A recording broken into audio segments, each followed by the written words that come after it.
with the Indiana Fever. Today, unfortunately, we have the horrific, terrible news that Sophie Cunningham is officially out for the rest of the season with a torn MCL.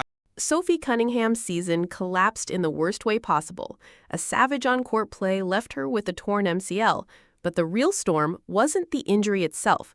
It was the ugly fallout that lit up the internet immediately after. It's just keep coming for the Indiana Fever. Not unexpected that Sophie Cunningham ruled out for the season, but devastating nonetheless as the injuries just continue to pile up. Of course, Sydney Colson already out for the season, Ari McDonald out for the season, and now Sophie Cunningham out for the season. That's with Caitlin Clark still out and having been out for much of the season. Bria Hartley was caught grinning as Cunningham crumpled to the floor, a smile that looked less like concern and more like satisfaction. Fans erupted in fury. The refs? They pretended nothing happened. No review, no flagrant. And the league's response? Dead silence. Sophie Cunningham was targeted, y'all. I'm telling you right now, Sophie Cunningham was targeted by Bria Hartley, and it just is what it is. It is what it is. I don't want to sit here and play games and act like, you know, she wasn't.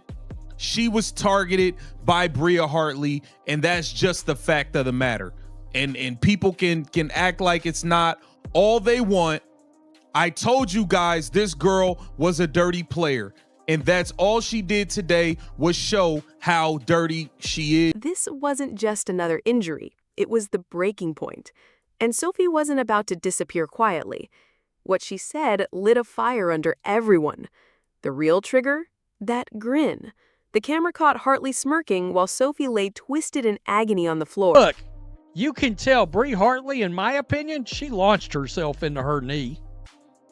She did. And I've seen some of the reaction online.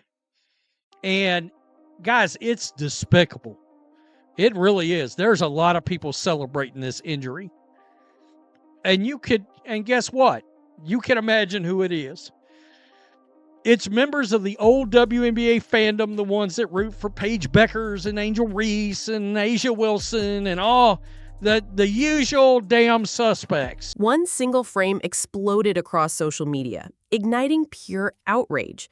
Fans weren't asking if it was harmless. They were asking how anyone could smile in that moment. Shock or straight up satisfaction? To most, Hartley looked thrilled, not worried. And that's what set the internet ablaze. Announcing her being out with an MCL tear, which, by the way, the MCL tear, relatively speaking, is good news because it's not an ACL tear. She's not out for like a year or anything, but she's out for the rest of this year. And they're going to miss her toughness. They're going to miss her shooting. They're going to miss her playmaking to a degree. The image told a darker story than the game itself. In a moment drowning in emotion, who could seriously believe that smile was just coincidence? Is terrible. You don't want to see anybody go out, especially with an injury. And Sophie Cunningham has been kind of like the heartbeat of this team with Caitlin Clark being out. She's like the first player we actually seen come out and stand up for Caitlin Clark and have her back.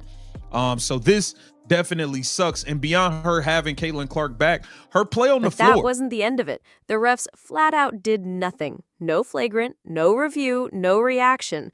The game rolled on like Cunningham's season-ending injury was meaningless. Fans weren't having it. Social media erupted, hammering the refs for repeatedly letting dangerous plays slide with zero accountability. This has been an injury-riddled season for the team and Sophie Cunningham. You got to remember she had that ankle injury, which is why she's wearing an ankle brace in the game. She had that in the beginning of the season. She was dealing with an injury. She fought back, came off the bench, got into the starting lineup, and she started lighting it up for us.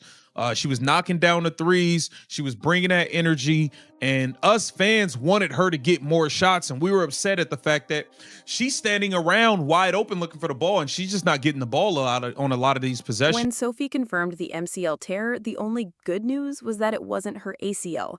Small comfort, since her season's still dead. She's finished. Indiana just lost her grit, her shot, and her ability to create plays.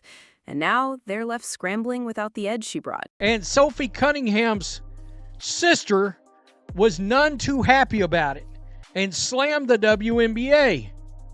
Maybe you should focus less on finding players for commenting on your poor officiating and more about hiring officials that are able to call a consistent game and protect your athletes. It's pathetic. Praying for you, Sophie. That's Lindsay. That's her sister. Well, her sister made this comment, and it brought out the scumbag. This wasn't just a play, it was a breaking point for the Fever. Sophie was the backbone, and with her ripped out of the lineup, the team's foundation collapsed. Her injury wasn't just physical, it exposed how fragile everything becomes when players are left unprotected and the league looks the other way. I know Bria, and I'm actually really good friends with Bria, and I have been waiting to get on the pod and so we could talk about this because I did want to tweet it out, but I don't think that there was no ill intent. I think it was basketball play. I was just in the wrong spot at the wrong time. She fell. Like, there's no way that she would go in there and potentially try to hurt me. And so I had nothing but love for Bria. And I even told my mom, because she tweeted something. I was like, no, Mom, I get it. But I promised you that I was like, Bria and I are super cool. And she would never try to hurt me. Because there are some girls that I think might, but she wouldn't do that. And so I have nothing but love. And so I hope people stop giving Bria some heat because I don't think This wasn't just one ugly injury. It was the latest proof of a rotten pattern. Dangerous plays keep sliding by while the league hides behind silence. What happened to Sophie wasn't some freak accident. Fans had seen this brewing all season. Years of frustration boiled over as people blasted a league that's grown soft, letting refs ignore reckless hits just to keep the game moving. But the question remains, how many players have to be sacrificed for flow? officially 3 for 3 on being fined by the WNBA. Holy shit. For this? For the pod? Again? They didn't like my comments on Paige Becker's. No way. I didn't even say anything bad. On the whistle? On the quick whistle? Yeah.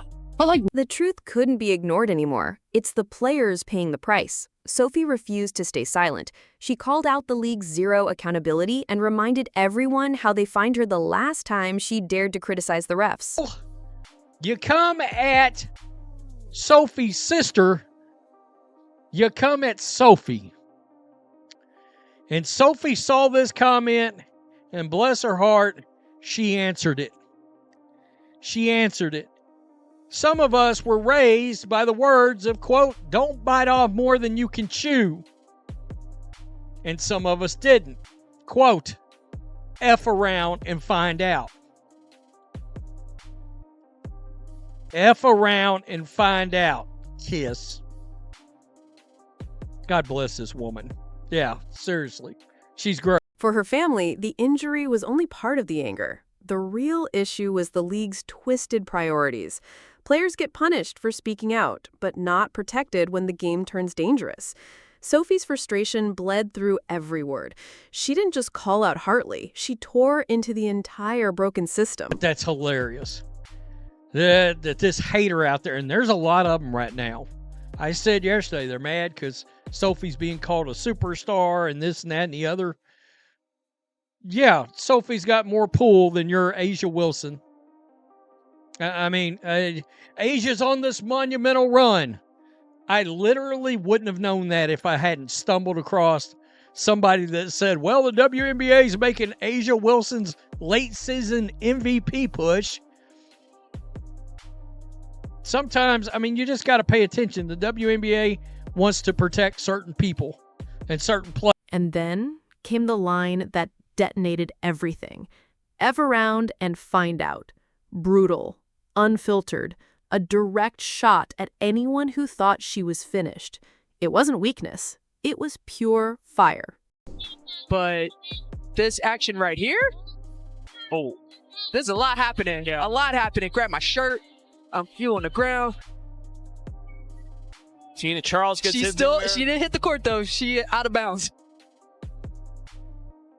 Ariel Atkins says some words to Bria, and she says she grabbed me First.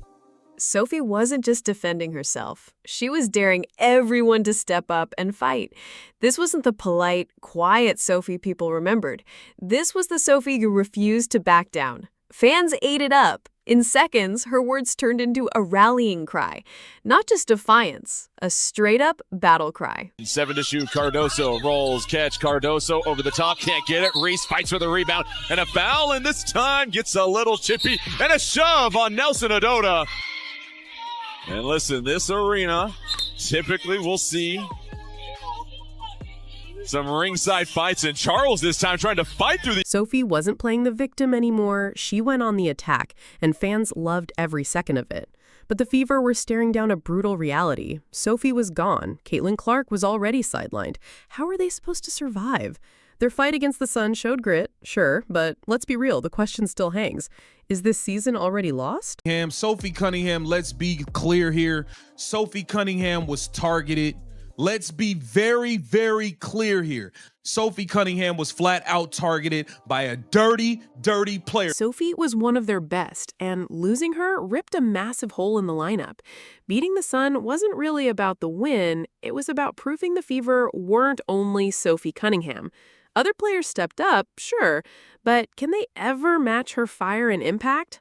That's the doubt hanging over everything. Season was saved against the Connecticut Sun, but can it be salvaged, I guess, is the question here, because Sophie Cunningham was one of the better players for the Fever all year. She is going to be tough to replace, even if the rest of the squad can get to full strength. But as they've battled, as they've continued to fight, to me, you don't punt on the season, because you don't know how many chances you get, and you have to reward that grit. The question just goes back to, again, when is Caitlin Clark going to be back? There remains no clarity on that topic. Coach Stephanie White tried to keep it positive, praising her team's grit, the kind of toughness you can't fake. But beneath the praise sat a bitter truth. Sophie's injury was just another glaring indictment of a league that refuses to protect its players. White's words highlighted the team's heart, but she knew reality. Without Sophie, the climb gets steeper, the fight harder, and the void she left may be impossible to fill. Kelsey Mitchell. Every game is a home game. Listen to the crowd in Connecticut. Final score in overtime. Fever 99, Sun 93. And Indiana completes the greatest comeback in franchise history.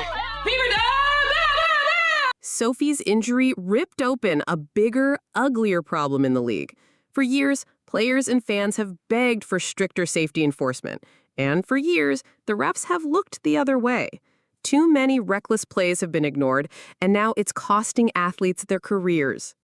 Kelsey Mitchell has a new career high.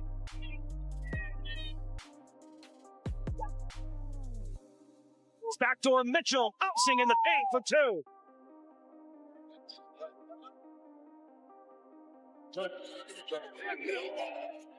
Kelsey Mitchell, the pig is snatched up. Mitchell squeezing through for two at the foul.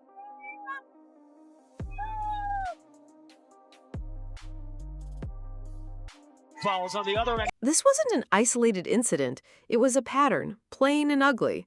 The league had the power to fix it, but the real question was, do they even care enough to try? How many more bodies have to break before action is taken? Fans were asking the questions the league couldn't dodge anymore, and there was nowhere left to hide. Another double-double for Aaliyah Boston. Boston will fire a three. And Boston the putback. Plus the foul. Oh, look at Boston just muscle her way into Charles and lay it in. Boston deep position. Boston pretty spin. Back to Boston. Who ties the game? Boston now with her 15th double-double of the year. That's a new Fever franchise record. Fans weren't just upset about Sophie's injury. They were furious at being ignored. This wasn't new. Missed calls, dirty plays, zero consequences. It had been happening for far too long.